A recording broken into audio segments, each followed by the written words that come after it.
as the Second Battle of Soria is going on. The French forces in the north are falling back.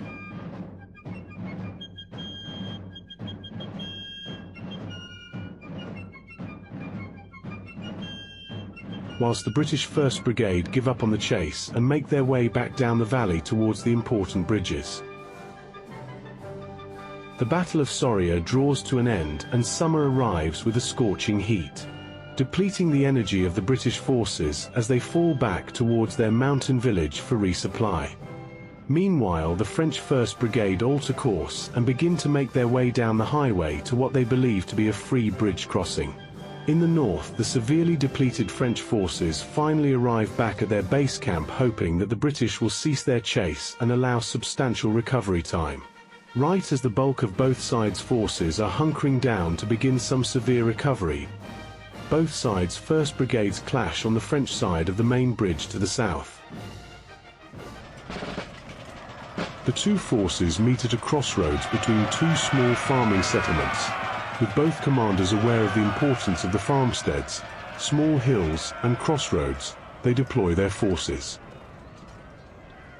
On the French right, they deploy two hussar regiments in support of the line infantry, whilst their cannon and remaining infantry head towards the crossroads. At the same time, the light infantry head towards the left flank farmstead.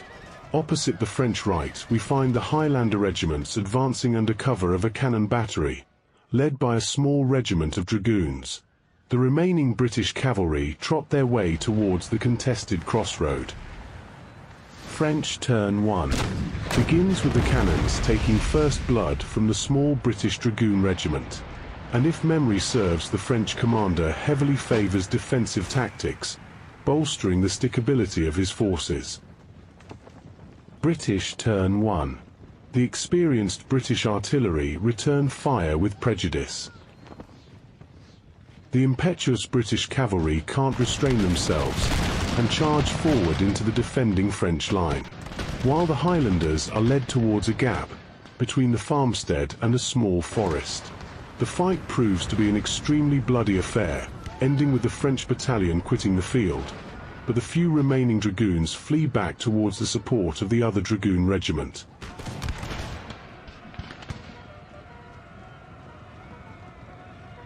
French turn 2. The stalwart French cannon unleash upon the small dragoon regiment, taking a massive toll, as skirmishers leave the French line to start chipping away at the dragoons leading the Highlanders.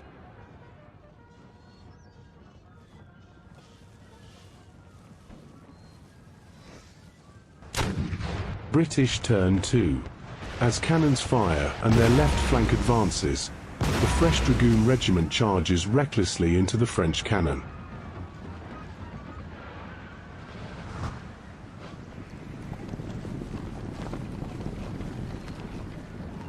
Though they win the fight, they are rewarded with severe casualties.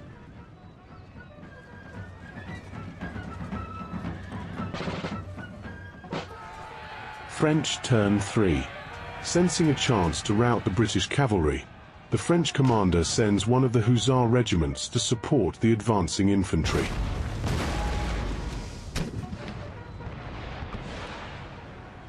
British turn 3.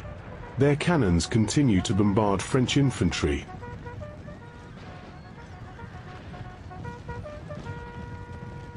As the small dragoon regiment charges into the French line, both sides take severe casualties, and the remaining horsemen fall back behind the advancing Highlanders.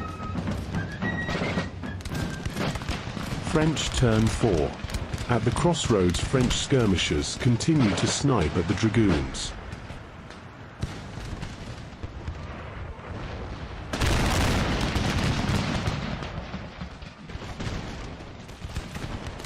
Opening the way for the hussars to charge at the British cavalry in hopes of sweeping them off the road.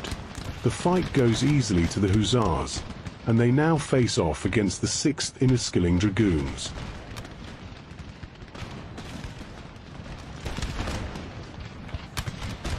British turn 4. The cannon turns their attention to the charging hussars,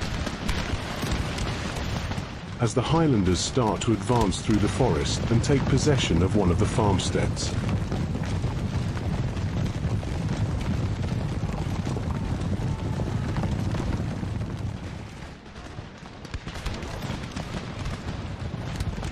French turn 5. Though heavily injured, the Inniskilling dragoons charge into the hussars, but lack the power to challenge the fresher French cavalry and are forced to retreat. British turn 5. The cannon continue to take a toll on the hussars.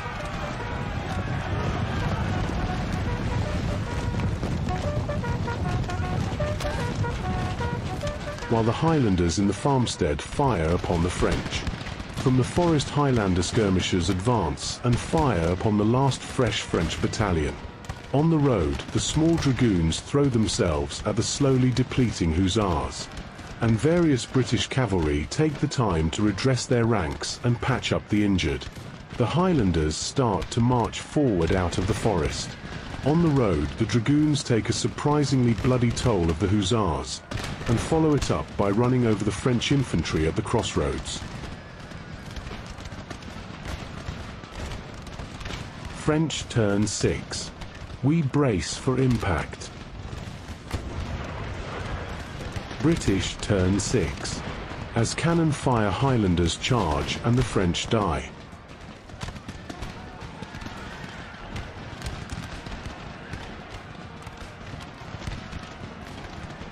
The hill now belongs to the Highlanders, and the British begin to circle the last of the French forces.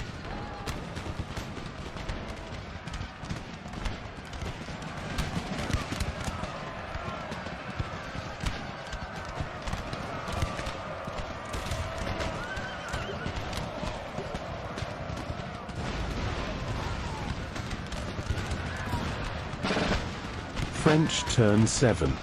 French forces prove reluctant to follow commands and warily eye the oncoming British.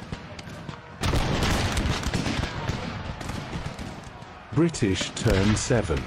The Highlanders decide to hold off and rely on musket fire to blow the French off the battlefield, as the cavalry advance upon the crossroads.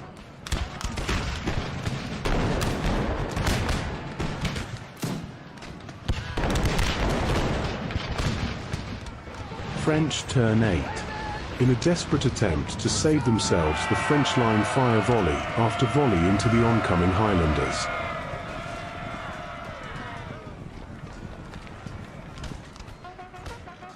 British turn 8.